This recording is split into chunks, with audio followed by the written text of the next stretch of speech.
All right, so in this video, I'm gonna be covering how we're automating 90% of cold email inbox management with AI, and I'm also gonna be showing you the reply templates that we prompt the AI with. Um, and you guys don't have to like automate your entire process with AI to find value from this video. You can just copy the reply templates that I'll share in here for your inbox manager if you're doing it yourself. But yeah, I'm gonna go over the process and how we do it if you're interested in doing this for yourself. But other than that, I'm also gonna be covering the reply templates. So yeah, let's dive into it. So how we're automating 99% of this process.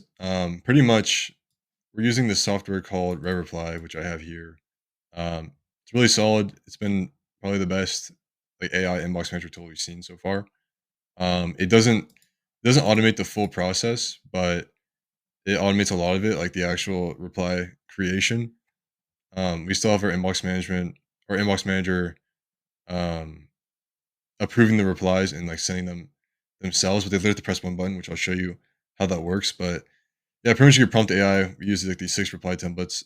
AI has access to all of our client calendars, so we're able to log into our clients' calendars and like connect the webhooks to the AI. So they're able to the AI is able to go into their calendar and select like the most relevant times from the calendar that are actually available, and then link those times to the reply. So it's super useful. And this is kind of what it looks like when we haven't been using it for a couple days, but because we're still sort of testing it out. But pretty much all you have to do is just like hit approve, and the AI will send the reply inside of Smart Lead. But yeah, you can see it comes with replies here. Um, it's pretty solid. It gets the job done. Obviously, there could be some prompting improvements, but yeah, pretty solid. Um, Very easy. All the inbox managers do is literally just approve it. If there's tweaks that can be made, you take it over, edit it. But in terms of other, let's see. Sorry. Yeah, but we also have Smartly webhooks set up to Slack, so like we have this whole channel for like positive replies. Then come through here and respond to the prospects. They can go to this Airtable where they can reply in here as well. I guess it's bugging right now, but yeah. So we pretty much have this whole interface between Airtable, Slack, and also using reply to create the replies and Smartlead. So Inbox Manager can either reply from Smartlead itself, but sometimes it's kind of slow. So that's why using Airtable is sometimes a better option for them, because we're able to send the replies from Airtable as well, and Airtable captures every reply that comes through from Smartlead. Um, and we also use Clay for a lot. So we have multiple different uh, channels on how we do this. And if you're curious on how we set this all up, you can join my community, the app Pound Code, and there's a module on how we set all this inbox management stuff up and like the Clay table we use to do all this. But yeah, and then so really all the inbox managers do is just oversee the AI and give it green light the responses. So you just come here to Slack and here I need this. Come here to Slack and then pretty much just like hit the green button and it'll send the reply.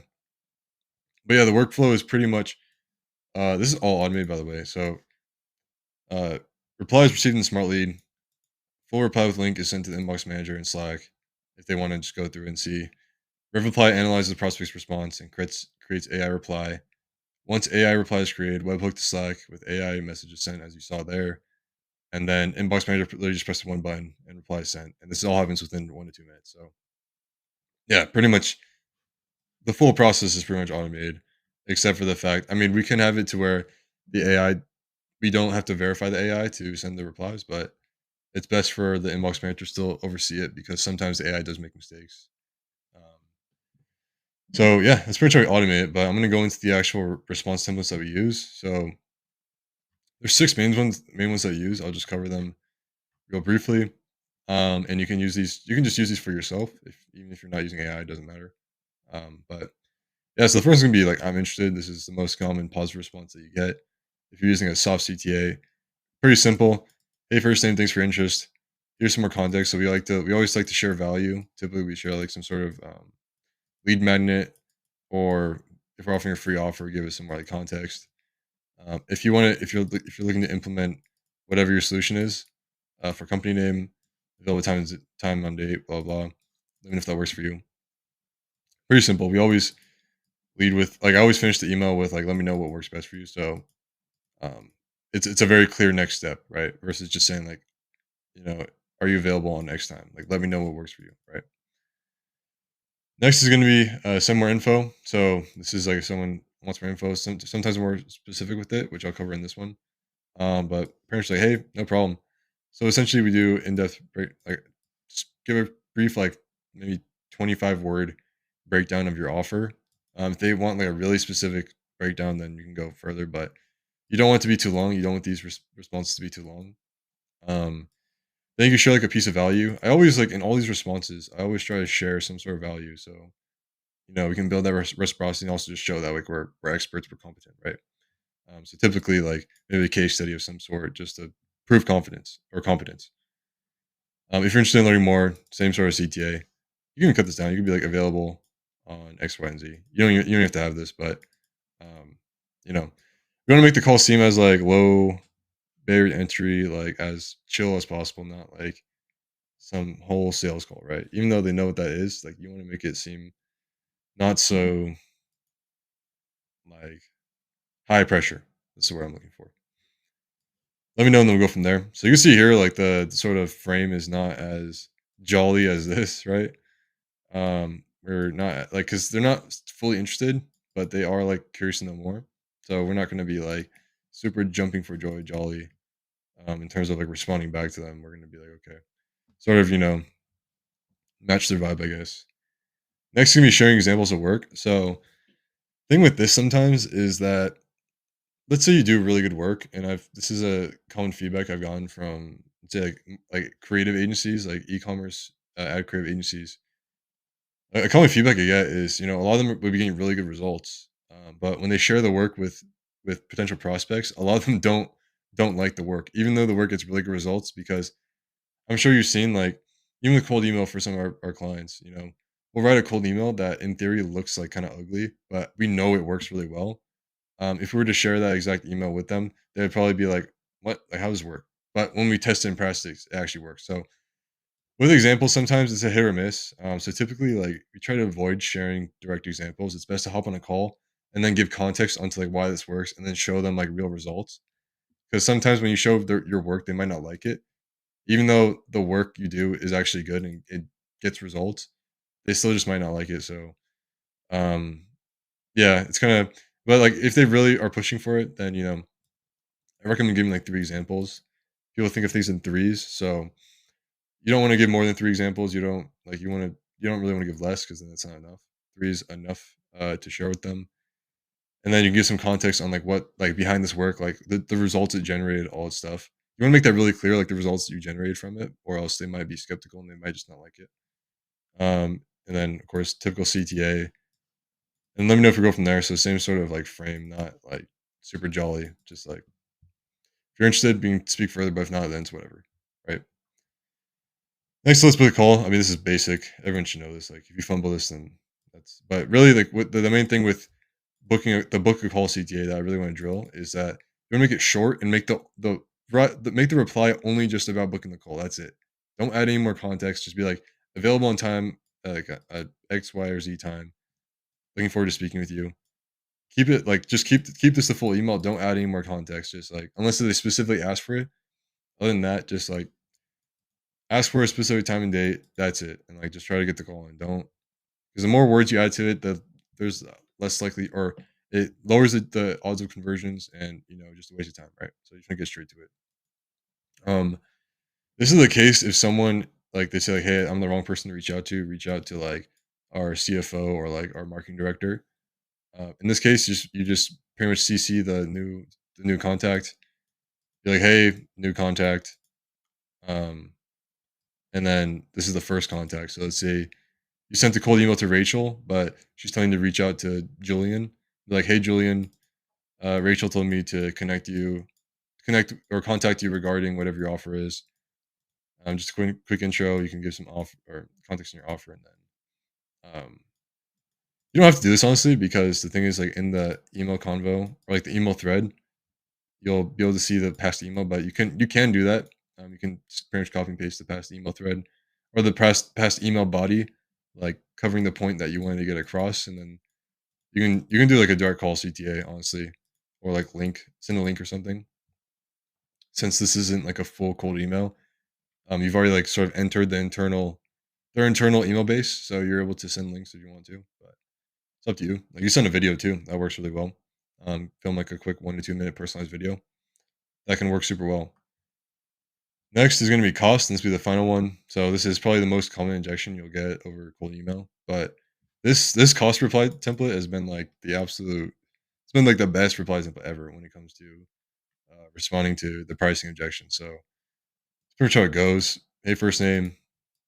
Pricing varies, but we typically do X. And when we do X is like don't say like how much you actually charge. Say like the pricing model. So like if it's retainers or if it's performance or if it's like pay per call or if it's like revenue share. Typically, just say like performance. Like I would recommend just saying performance, even if like you do a retainer. When you hop in the call, you can explain like why you do a retainer, or it's like a performance retainer of some sort. I'd always just like mention some performance, but like keep it kind of vague, right? You don't want to like you never really want to give the full pricing.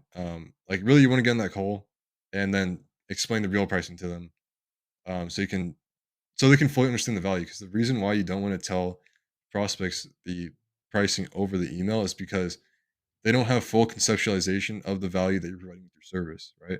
So no matter what you say, they're not gonna like it because they just don't know like fully what your service offers. You know what I'm saying? So you want to keep it brief and really keep to the call. You're not trying to like smooth talk them. You're really just trying to like save them by not telling them pricing because you want them to fully conceptualize the value of what you're selling before telling them the pricing. So it actually makes sense in the head because no matter what price you tell them, unless you do like something super cheap that's ridiculously like no brainer, it's just not going to make sense for them, right? Like it's hard to pitch a 5K retainer over cold email, even if like you have an amazing funnel, all this stuff. Like very few people are going to want to buy that off the gates unless you're talking to some like enterprise company that needs to just spend marketing budget. But most cases you're not, right? So even in that case, they might still be picky. Can't give you a specific number because it depends on why. So in this case, you can be like depends on let's say you do email marketing, depends on the size of your email list, depends on how much traffic you're bringing, depends on how much volume you want to send if you're doing cold email, depends on how many creatives you want per month if you're doing ad creative, because it really does depend, right? Like if someone like you as a done for you service provider, unless you're doing a productized service, if you're doing a tailored service for each company, it does matter. Um, there is like a lot of different factors that depend on the pricing, right? So yeah, it does like just be honest with them what you need to know. This is the kicker. So we can speak for 7 to 9 minutes about this briefly if you want to be opposed to it. So this I don't know why, but mentioning 7 to 9 minutes specifically like just works so well. Because it seems like nothing, right? And typically, if you hop on a call with someone, like yeah, sometimes they might want to only go 7 to 9 minutes, but and honestly, that's all the time you really need for discovery. But typically, if they're really interested, they're going to stick in that call longer than 7 to 9 minutes, right? Because most people have the time in their day. They're just not. I mean, unless you're talking to like CEO of Microsoft, most people have 15 minutes in their day to speak with you, but you just want to frame it in a way where it's like super low leverage and low barrier to entry and not a high commitment at all, right? If you're open to it, I'll send out an invite. If not, no worries. So you're making it clear to them, like, hey, if you don't want to have a call, it's fine. Like, no worries. So you're really putting the ball in their court, right? So yeah, I love this. This soup works super well. Um, yeah, this is gonna be the most common injection you get over cold email.